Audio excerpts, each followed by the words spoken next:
se io muoio da partigiano.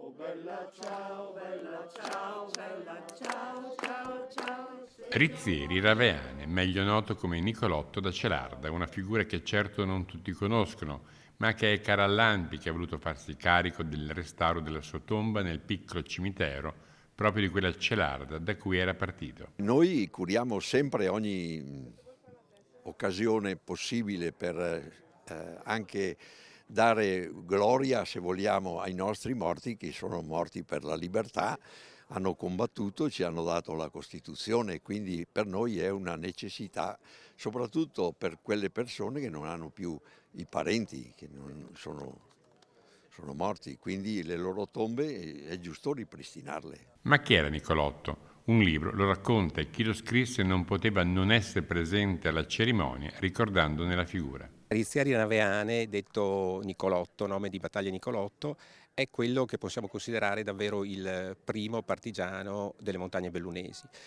Lui aveva un curriculum antifascista che comincia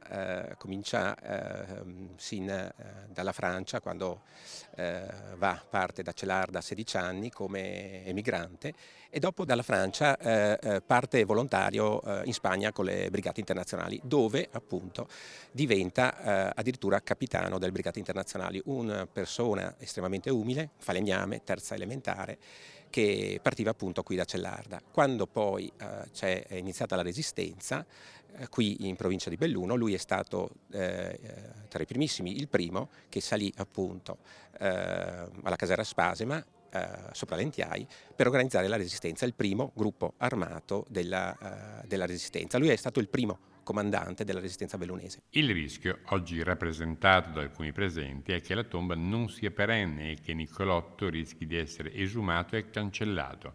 L'ANPI si farà ora carico di verificare che non possa accadere.